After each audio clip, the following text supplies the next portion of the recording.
Evangelho segundo escreveu Lucas, capítulo de número 6, versículo de número 12 ao 16. É o texto que nós vamos meditar nesta noite. Nós estamos estudando Lucas capítulo 6, são muitas coisas aqui. Estudamos o versículo 1 ao 11 semana passada e hoje do 12 ao 16. Quem localizou, diga amém. Está escrito assim: E aconteceu que naqueles dias subiu ao monte a orar e passou a noite em oração a Deus. E quando já era dia, chamou a si os seus discípulos e escolheu 12 deles, a quem também deu o nome de apóstolos.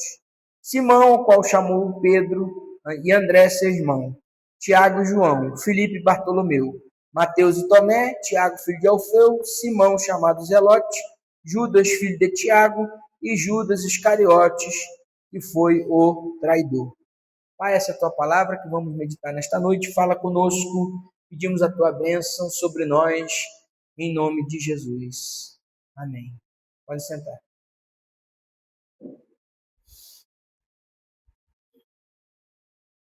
Jesus, nesse trecho de Lucas 6, está escolhendo os seus apóstolos. Dentre os seus discípulos, ele está escolhendo os seus apóstolos. E nós vemos aqui que hoje em dia, nós estamos vivendo um período onde se ouve muito falar sobre apóstolos, né? Existem muitos apóstolos até na televisão, na internet, qualquer um diz, eu sou apóstolo, mas o que significa ser um apóstolo? Então existe um conceito bíblico sobre ser um apóstolo. E nessa noite eu quero falar sobre o que significa seguir Jesus, com base nesse texto. O apóstolo, existem pelo menos aqui, irmãos, 3 tipos de apóstolo. 3 tipos de apóstolo. Existe o apóstolo que é chamado por Jesus, que são os 12. A Bíblia fecha um grupo de 12 homens chamados por Jesus, que são os 12 apóstolos. A Bíblia não dá o número 13, 14, 15, 16, ela diz os 12. Sempre quando se refere aos apóstolos, a Bíblia diz os 12, os 12, os 12. Então esse grupo é um grupo fechado de 12 homens. Esse grupo ele foi inspirado por Deus para escrever doutrina. Então esse grupo, somente esse grupo dos 12, é inspirado e autorizado por Deus para produzir doutrina. Ou seja, somente eles podem, ou poderiam, que já morreram todos, escrever literatura inspirada. Então alguns escreveram, Tiago escreveu, Pedro escreveu, João escreveu. Alguns escreveram, Mateus escreveu, porque eles estavam inspirados e autorizados por Jesus para produzir doutrina e escrever acerca da doutrina. Somente os 12 apóstolos é que poderiam fazer isso. Somente eles tinham autoridade do nome de Jesus para produzir doutrina e lançar o fundamento da igreja. A igreja ela está fundada na doutrina de Jesus e dos seus apóstolos. Essa doutrina é a doutrina da palavra de Deus, não pode ser revogada, e somente esse grupo de 12 é que pode produzir doutrina. E quais são os requisitos para eu ser um apóstolo do grupo dos 12? Está lá em Atos capítulo 1, por favor.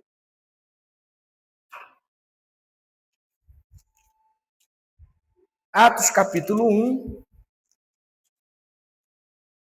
Versículo de número 21 e 22.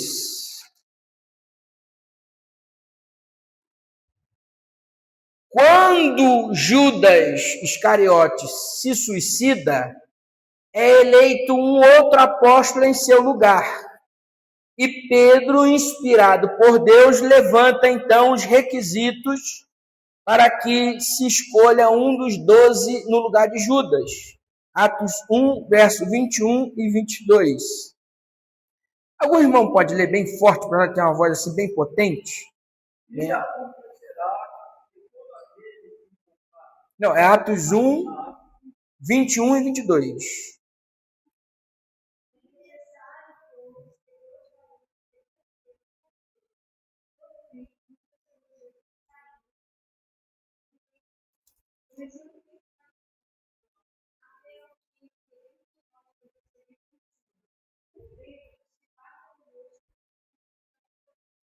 Muito obrigado. Quais são os requisitos para eu ser um dos 12 apóstolos? Primeiro, você tem que ter estado com Jesus, andado com ele desde o batismo de João até a ressurreição e ter visto Jesus ressurreto. Ou seja, depois que Jesus ressuscitou, você tem que ser testemunha ocular da ressurreição. E tem que ter ouvido do próprio Jesus os ensinamentos, vivido com Jesus. Portanto, irmãos, esse grupo de 12 apóstolos está fechado. Não existe mais esse tipo de apostolado, não existe mais. Os 12 vieram, os 12 foram usados por Deus, o último a morrer foi João e acabou. Não tem mais. Aí tem o segundo apóstolo, que é chamado apóstolo Paulo. O apóstolo Paulo é um caso à parte. Por quê? Ele foi apóstolo chamado por Jesus Cristo, pela vontade de Jesus. Gálatas capítulo 1, versículo 1, o próprio apóstolo Paulo escreve isso na carta aos Gálatas. Ele mesmo escreveu a carta aos Gálatas de próprio punho. Então, carta aos Gálatas capítulo 1, versículo 1 também. Se alguém encontrar, leia bem forte para nós, por favor.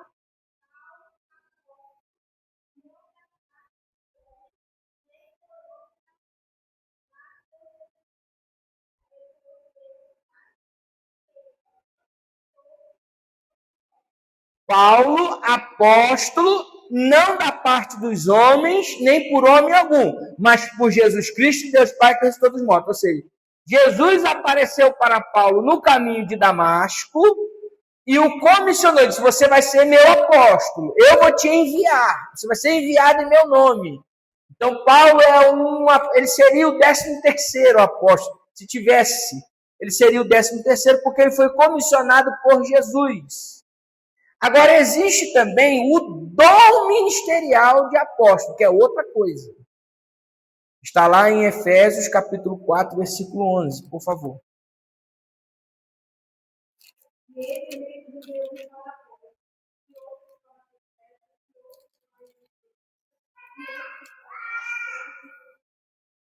Ele mesmo deu uns para apóstolos, a gente usa a figura da mão. A gente diz que os dons ministeriais são a mão de Deus na igreja. Apóstolos, ele mesmo deu uns para apóstolos, outros para profetas, outros para evangelistas, outros para pastores e mestres. A gente usa a figura da mão, porque apóstolo é o menor, é o enviado. Sem ele não tem o ministério. Por quê? O apóstolo é no sentido de missionário. Então, o dom ministerial apostólico ele se resume ao missionário, aquele que é enviado para plantar a igreja. Você tem o profeta, dedo indicador, porque o profeta é aquele que aponta o pecado, é aquele que prega. Quando você dá a oportunidade para uma pessoa que tem um dom ministerial de profeta, é o mesmo que o pregador itinerante, sabe? É a mesma coisa. A gente chama ele de pregador itinerante. É aquele que aponta, que fala, que prega, que bota o dedo na ferida. Você tem o evangelista, que é o maior de todos, que é aquele que ganha almas, sábio e é o maior de todos. E você tem o pastor, que é o dedo da aliança, porque ele está casado com a sua missão, e o mestre, que é o menor. Só que todo pastor tem que ser mestre. Não existe pastor que não saiba ensinar. Se é pastor e não sabe ensinar, não é pastor. Todo pastor tem que ser mestre. Nem todo mestre é pastor, mas todo pastor tem que ser mestre. Tá bom? Então, assim são os dons ministeriais. É a mão de Deus na igreja. E dentre eles está o dom do apóstolo. Por exemplo, Barnabé foi chamado de apóstolo. Atos 14, 14. Por favor. Ele foi chamado de apóstolo, mas ele não era um dos apóstolos de Cristo. E também não era Paulo. Atos 14, 14.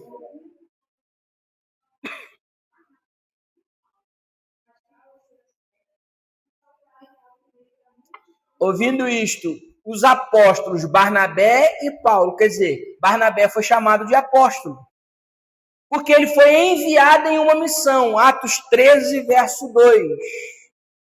É só você voltar uma página da Bíblia, Atos 13, verso 2, eu vou ler aqui. E servindo eles ao Senhor e jejuando, disse o Espírito Santo, apartai-me a Barnabé e a Saulo para a obra que os tenho chamado. Isso significa o quê? Que Barnabé, ele foi chamado de apóstolo porque ele foi enviado para uma missão. Ou seja, todo missionário, ele tem o dom de apóstolo. Resumindo, existem os 12 apóstolos, existe o apóstolo Paulo e existe o dom ministerial apostólico. Mas ninguém pode se chamar apóstolo para dizer que é superior aos outros. Porque esses apóstolos que existem hoje em dia, eles arrogam para si o título de apóstolo só para dizer que eles são maiores que os outros. Esse título não existe mais. Então eles são apóstolos, mas não são. Eles dizem que são, mas não são. Porque para ser apóstolo, você precisa cumprir os requisitos de Atos capítulo 1, verso 21 e 22. Então diga comigo a frase assim, apóstolo bom é apóstolo morto. Porque os apóstolos já morreram. Esses que estão hoje em dia aí não são apóstolos. Né? E Jesus, quando vai escolher os seus apóstolos, ele, antes de escolher os seus apóstolos, ele vai orar. Verso de número 12 do capítulo 6 de Lucas que nós lemos. E aconteceu que naqueles dias subiu ao monte a orar e passou a noite em oração a Deus. Jesus orou a noite inteira. Olha que coisa interessante. E por que Jesus orava? Se Jesus é o próprio Deus, ele é o próprio Filho de Deus, por que Jesus orava? Aí alguém pode dizer, Jesus orava para deixar o exemplo, para nós orarmos. Não só isso.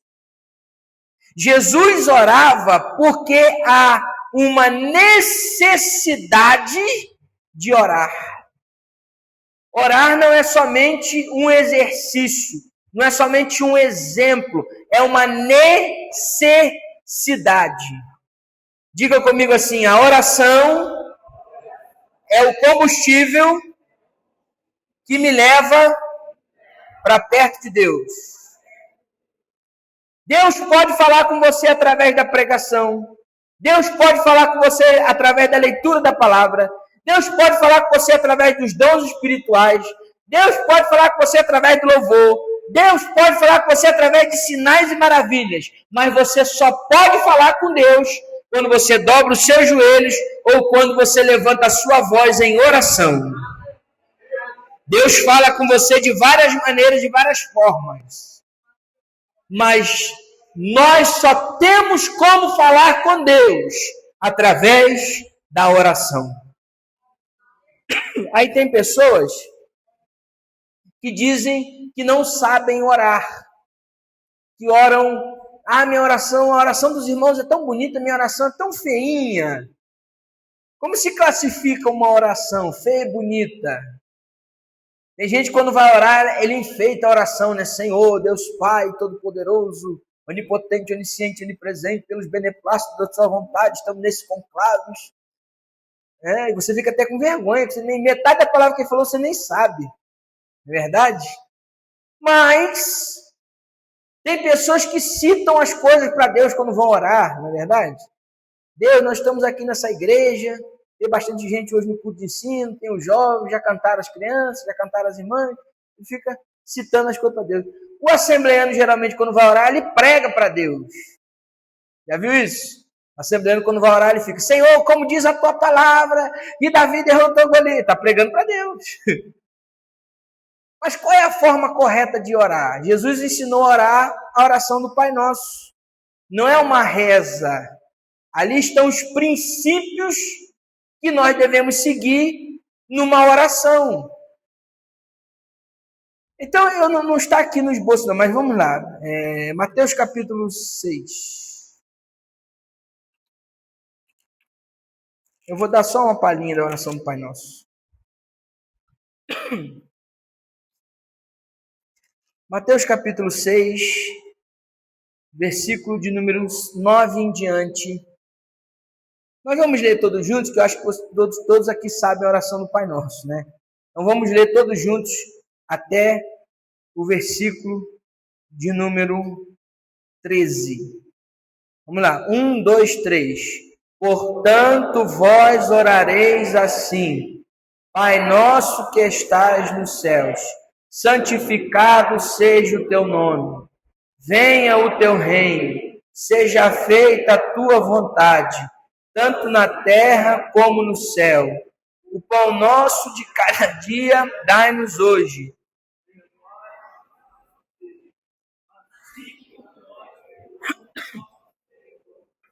E não nos deixeis cair em tentação, mas livrai-nos do mal, porque teu é o reino e o poder e a glória para sempre. Amém. Aqui está o princípio da oração. Como que nós devemos orar? Jesus ensinou, não é uma reza. Aqui tem princípios. Então vamos pegar os princípios, verso 9. Pai nosso que estás no céu. O que isso quer dizer? Para o mundo, para o ímpio, para o não crente, ele é Deus. Para nós, ele é Pai. Existe uma diferença enorme entre Deus e Pai. Deus fala de poder, Deus fala de ser inacessível, Deus fala de grandeza, Deus fala de autoridade, Deus fala de sobrenatural. E Pai? Pai fala de cuidado, Pai fala de carinho, Pai fala de afeto, Pai fala de amor, Pai fala de aconchego, de proximidade. Então, eu quero que você entenda e pare de tratar o Senhor, nosso Deus, como Deus. Comece a tratá-lo como Pai. Porque você é filho dele. Todo mundo é filho de Deus, pastor? Não. João, capítulo 1. Só o Pai Nosso dá uma pregação, né? Eu vou passar bem rapidinho. João, capítulo 1, versículo de número 12. Esses são os filhos de Deus. Mas a todos quantos o receberam, deu-lhes o poder de serem feitos filhos aos que creem no seu.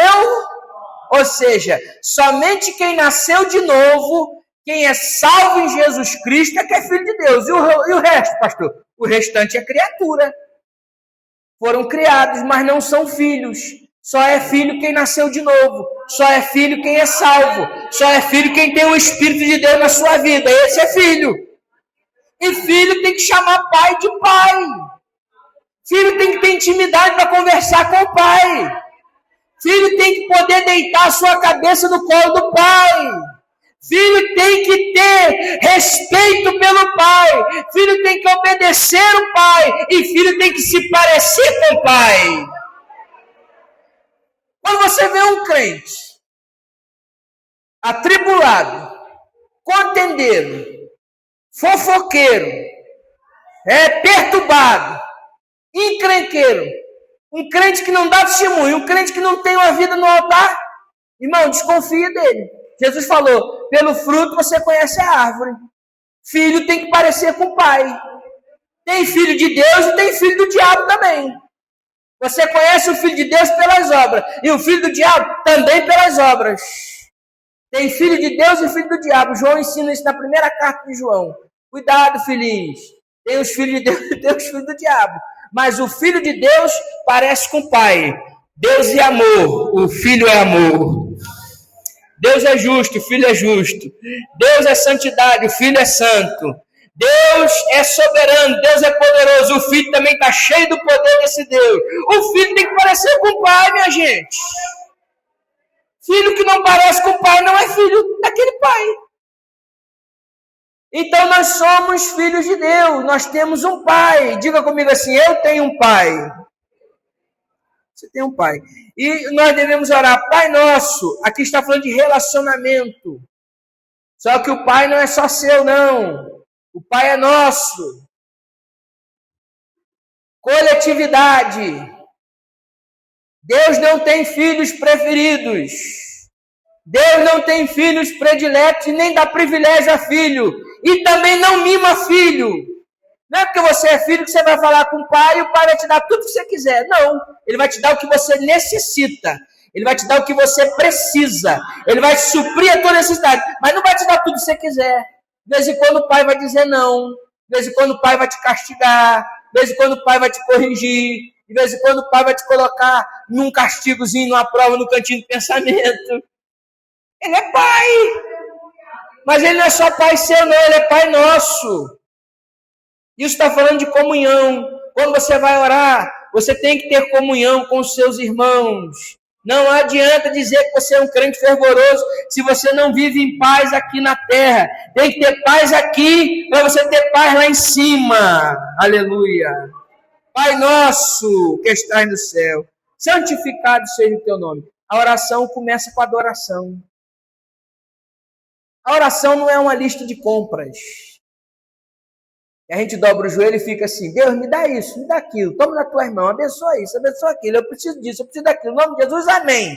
Não, isso é lista de compra. Todo homem, quando vai ao mercado, que a mulher fala assim, compra tal coisa para mim, bem, aí ele chega no mercado, ele esquece, manda foto para a mulher, o que é isso aqui mesmo?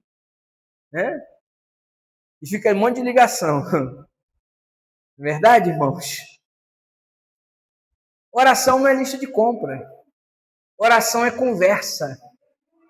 E você dobra o joelho ou você vai orar, porque não necessariamente tem que ser com o joelho dobrado, mas precisa orar.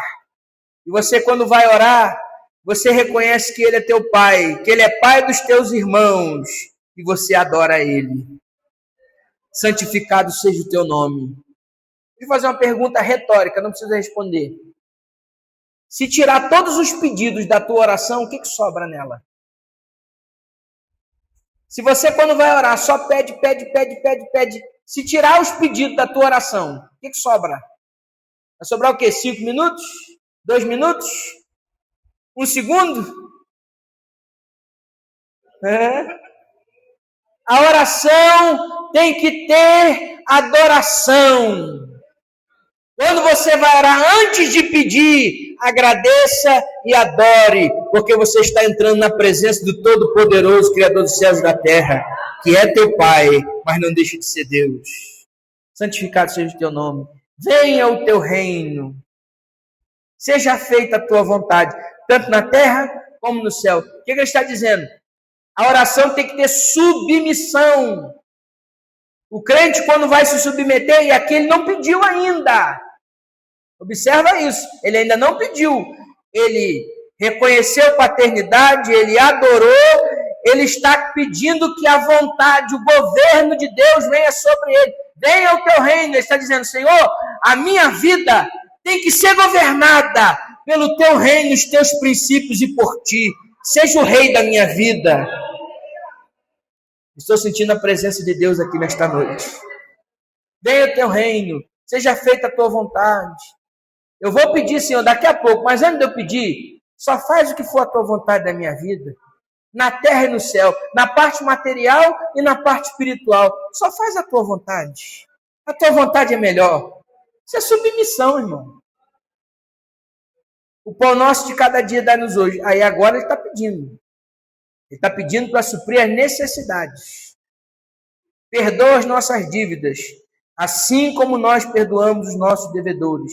Aqui tem muita gente que engasga. Porque você está pedindo perdão a Deus pelos seus pecados. Qual é o padrão que você usa?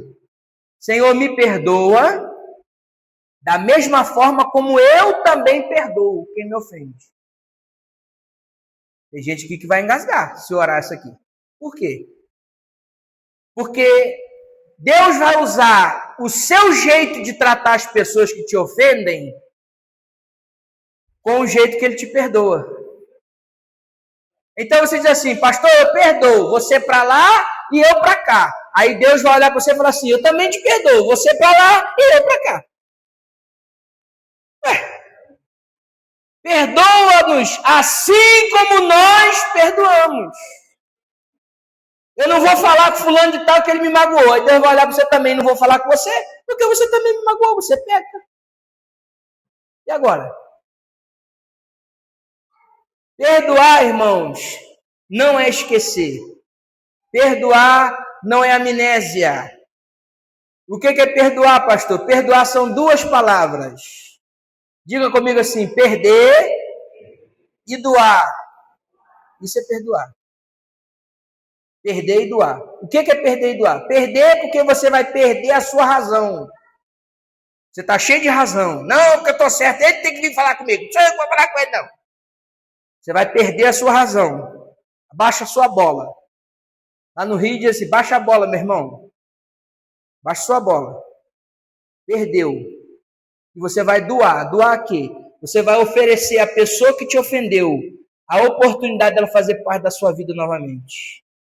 Você perdeu a sua razão e você doou àquela pessoa que te ofendeu a oportunidade de fazer parte da sua vida novamente. Isso é perdoar. Pastor, para mim não dá. É meio difícil. Não estou dizendo que é fácil. Quem disse que o evangelho é fácil?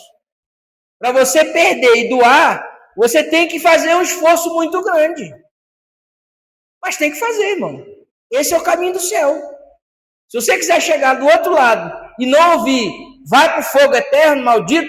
Se você quiser ouvir, vinde bendito meu Pai, faça isso. Perdoe. Perca e doe. Porque assim você vai receber também o perdão de Deus. E não nos induz à tentação, mas livrai-nos do mal. A oração também é um pedido de proteção. Quando você está orando, você está se aproximando de Deus. Você está sendo protegido do pecado. Quanto mais o crente ora e vigia, mais ele fica longe do pecado. E o final, porque teu reino, poder e agora para sempre, amém. O que isso quer dizer? A oração começa com a adoração e termina com a adoração. Esse é o modelo de oração da Bíblia. Quer dizer que toda vez que eu for orar vai ter que ser assim, pastor? Depende da oração que você vai fazer. Se você vai tomar um tempo de oração, faça essa regra. Se você somente vai agradecer a Deus por alguma coisa, tudo bem. Vai fazer aquela oração, Senhor, abençoe esse alimento e tal. Não precisa você seguir essa regra. Se você somente vai fazer uma oração por alguém, não precisa você seguir essa regra. Essa regra é para a oração que nós fazemos, nós e Deus, com tempo. Aí tem crente que diz que não tem tempo para orar. O tempo quem faz somos nós. Você tem tempo de ficar no Facebook, no Instagram, você tem tempo de ficar zapeando, falando mal dos outros, porque não tem tempo de orar. O tempo quem faz somos nós. O tempo que você está perdendo tempo assistindo uma série, não estou dizendo que você não tem que fazer isso. Você tem que ter um tempo de lazer. Mas o tempo que você toma o tempo todo para assistir aquele dorama, a vida toda, aquela novela, aquela reality show, sei lá o quê. Esse tempo que você poderia estar orando a Deus e sendo um crente mais fervoroso na presença do Senhor. Jesus sentia a necessidade de orar. A oração traz intimidade com o Pai. Você quer ficar íntimo do Pai? Converse com Ele que você vai ficar íntimo dele. A oração, pouca oração, pouco poder. Muita oração, muito poder. Nenhuma oração, nenhum poder. Quer ser um crente de poder? Quer sentir a presença de Deus? Quer ser um crente espiritual? Seja um crente de oração. E a sua vida vai viver debaixo do fervor do Espírito Santo. O desânimo não vai entrar na sua vida, a angústia não vai entrar na sua vida, a tristeza não vai entrar na sua vida, a depressão não vai entrar na sua vida, porque você é um crente de oração.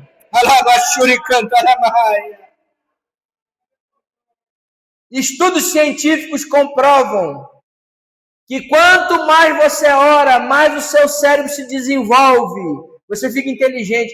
Se eu vou falar dos benefícios da oração, que eu vou ficar até meia-noite. Mas tem uma pergunta que até adolescente faz, já fizeram, até criança já fez para mim essa pergunta. Pastor, Se Deus já sabe de tudo, por que eu tenho que orar? Quem nunca fez essa pergunta? Seja sincero. Eu já fiz essa pergunta. Quem nunca fez essa pergunta? Deus já sabe de tudo, por que eu tenho que orar? Tiago capítulo 4, versículo 7 e 8 responde.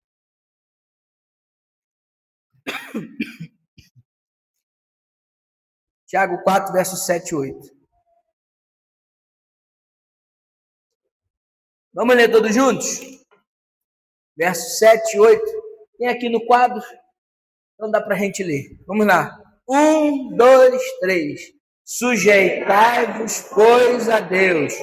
Resisti ao diabo, e ele fugirá de vós. Chegai-vos a Deus, e ele se chegará a vós. Limpai as mãos, pecadores, e vós de duplo ânimo, purificai os corações. A oração faz você se submeter à vontade de Deus. Porque eu devo orar se Deus já sabe de tudo? Porque a oração não vai mudar Deus. A oração vai mudar você. Quando você ora, você vai mudando e você vai se achegando perto da vontade de Deus. Você sabe quando a oração é respondida? A vontade de Deus está aqui, você está aqui. Você está orando aqui, ó, Deus não vai te dar. Quando você muda para cá e você ora, bateu em cima da vontade de Deus, aí Deus responde e te dá vitória na oração. A oração não vai mudar Deus. Você pode espernear. Tem um pessoal por aí que fica pregando essas mensagens assim, provoca o teu milagre, não sei o quê. Isso não existe não, minha gente. Se Deus quiser fazer, ele vai fazer. Se ele não quiser fazer, ele não vai fazer. Você pode provocar à vontade, ele só vai fazer o que ele quiser. E pronto. Gachuri Kovanas. Mas quando você ora e eu oro, a vontade de Deus se manifesta, porque nós vamos nos aproximando dessa vontade. Aí a nossa vontade se alinha com a vontade de Deus. Aí o milagre acontece na nossa vida. Então, depois de orar, Jesus vai escolher os 12 discípulos. Jesus escolheu os apóstolos do meio dos discípulos. Lá em Lucas 10, versículo 1, por favor. Lucas 10, versículo 1.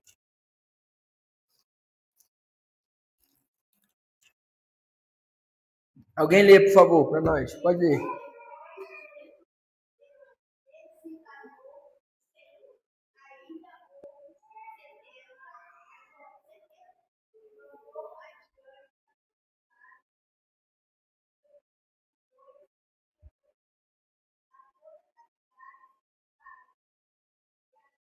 Jesus tinha um grupo de 70 discípulos.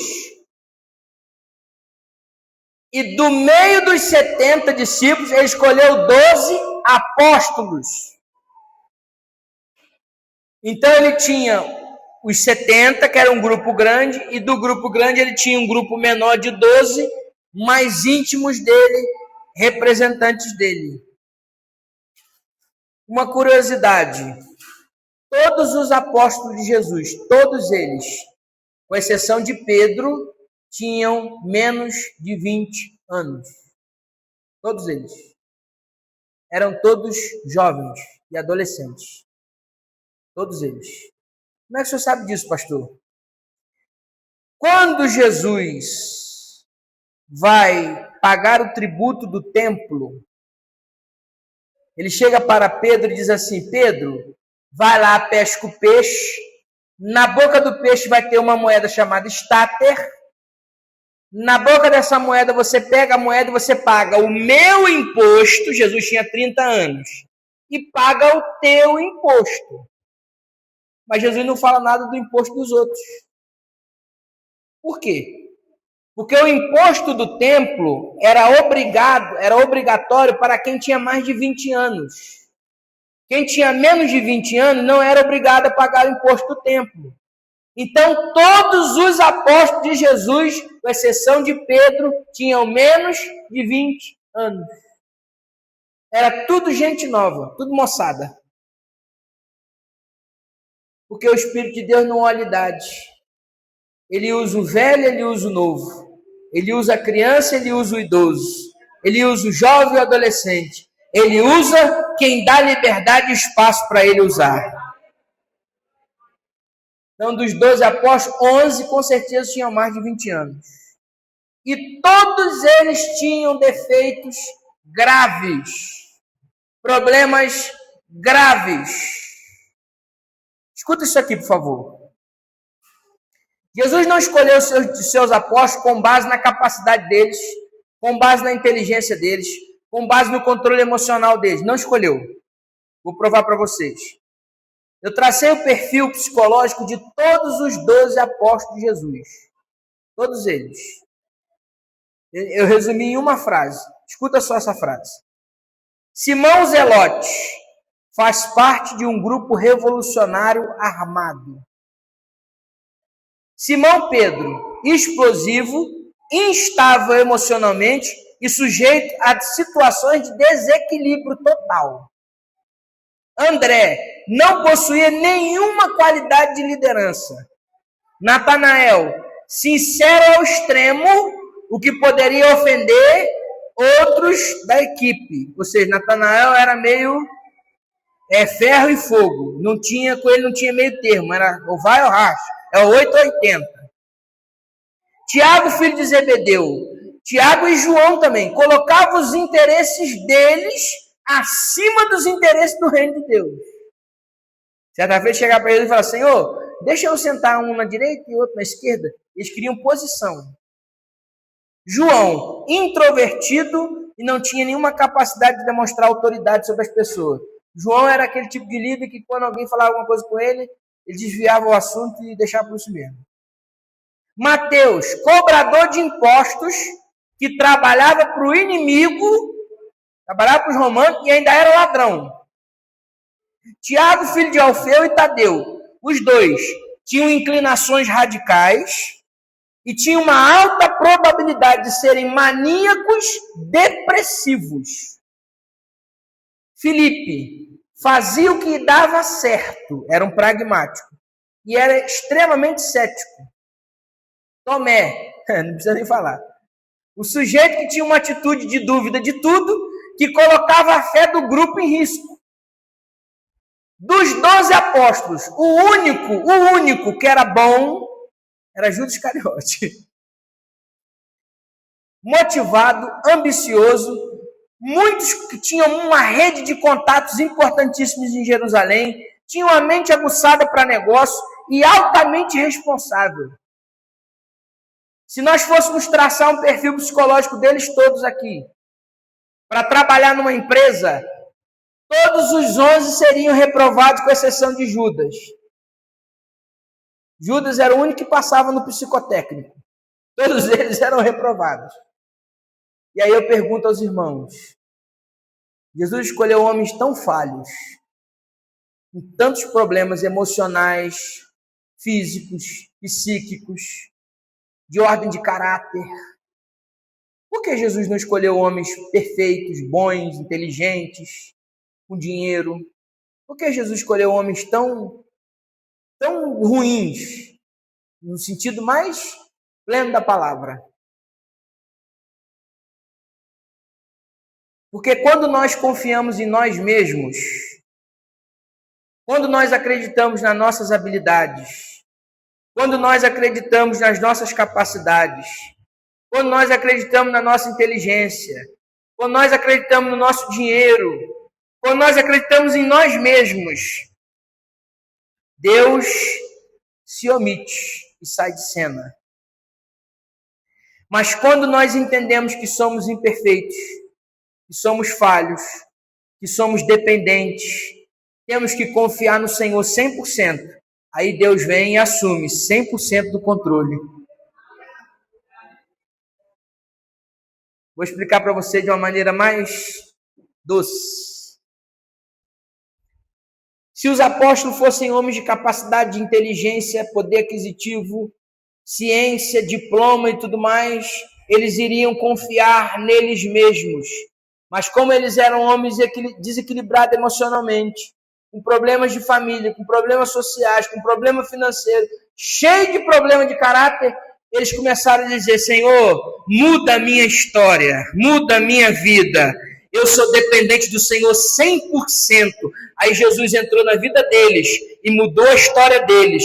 E usou eles apesar das suas fraquezas, apesar dos seus defeitos, apesar das suas incapacidades.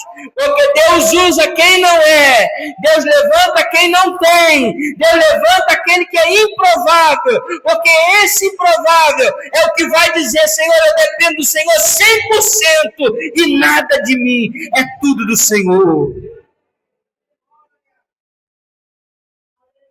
Todos eles eram desajustados, porque eles tinham espaço para Deus trabalhar. Provérbios 3, versos 5 e 6. Eu estou terminando. Provérbios 3, versos 5 e 6. Confia no Senhor de todo o teu coração e não te estribes, ou seja, não te apoie, não seja seguro no seu próprio entendimento. Verso 6. Reconhece-o em todos os teus caminhos, e ele endireitará as tuas veredas.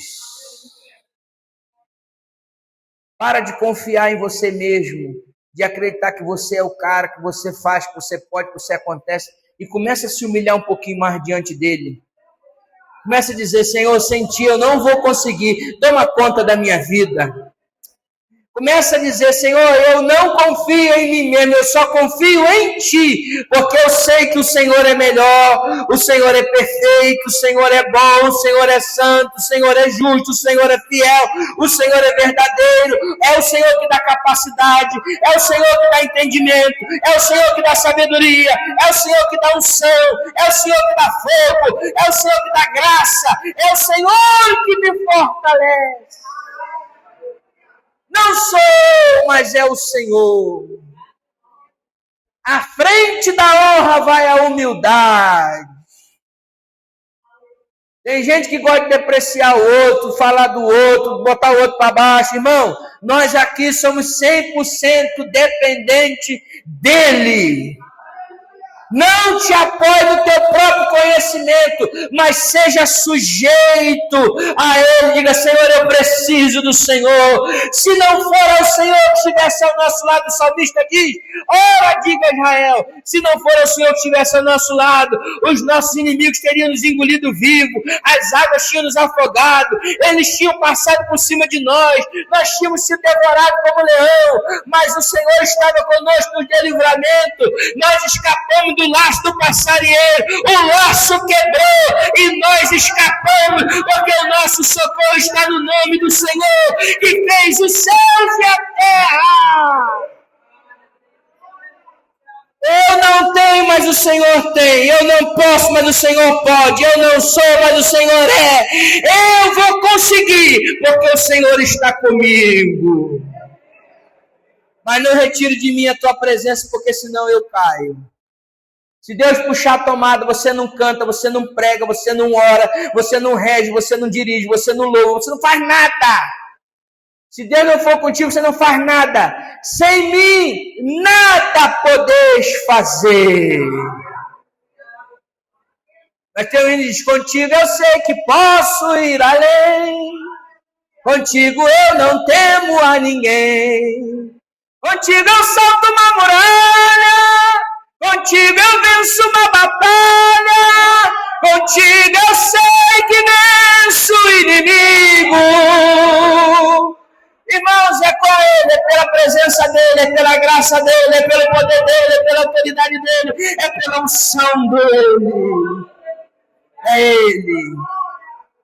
Tiago 4,6. Tiago 4,6. Para a gente fechar. Ele, porém, concede graça maior. Portanto, diz: Deus resiste aos soberbos, mas dá graça aos humildes. Deus não exalta os humildes não, tá? Ele dá graça aos humildes. Aí você fala assim: pastor, mas estão me humilhando. Deixa eu te dizer uma coisa sobre humilhação. Ninguém humilha quem já está humilhado. Se eu já estou humilhado diante de Deus, quem pode me humilhar? Eu já estou humilhado. E o que é humilhação? Humilhação é você reconhecer quem você é e reconhecer quem Deus é. Reconhece as suas falhas, suas fraquezas, seus defeitos e reconhece o que Deus pode fazer com você apesar deles. Isso é humilhação. Então ninguém humilha quem está humilhado. Se você se sentir humilhado é porque você não estava humilhado, mas quando você já está humilhado diante de Deus, resistir ao diabo, ele fugirá de vós. Deus faz oposição ao soberbo. O soberbo, quando Deus olha uma pessoa soberba, ele lembra de Satanás. E Satanás foi o primeiro soberbo. Ele disse, eu vou lá e vou botar meu trono igual de Deus, eu vou mandar, faço acontecer. Deus, quando olha um soberbo, ele lembra de Satanás. Por isso que Deus faz oposição ao soberbo. Deus faz oposição a quem se acha muito. Ele faz oposição. Imagina você ser oposição, Deus fazer oposição a você. Misericórdia. Deus faz oposição aos soberbos, mas ele vai dando graça para os humildes. Graça é favor imerecido. Você é humilde, você vai receber favor da parte de Deus. Deus vai trabalhar em teu favor. Deus dá graça aos humildes. Levanta a tua mão, recebe graça de Deus nesta noite na tua vida. Em nome de Jesus. O que significa seguir Jesus? Seguir Jesus significa não confiar em si mesmo. Significa negar as suas próprias vontades. Obedecer a Jesus e amar a Cristo. Não por imposição. Tem muita gente que serve a Deus por medo de ir para o inferno, sabia disso? Não, porque se eu não for crente, eu vou para o inferno. Você vai mesmo. Mas você não deve servir a Deus por causa disso. Essa não deve ser a sua motivação. Eu vou servir a Deus porque Cristo, na cruz, deu a sua vida por mim. Então eu tenho amor a Ele, eu amo a Ele, porque Ele me amou primeiro. Então eu vou servir a Ele por gratidão ao que Ele fez por mim. Então, por mais que eu faça, nunca vai ser suficiente para eu dizer muito obrigado, Senhor, pelo que Tu fizeste por mim. Essa deve ser a tua motivação de seguir Jesus. Porque Ele está nos chamando. Jesus chamou os seus apóstolos pelo nome. Jesus te conhece pelo teu nome. E Ele te chama nesta noite pelo teu nome. Para você viver uma vida de relacionamento e intimidade com Ele. Receba essa palavra na tua vida em nome de Jesus.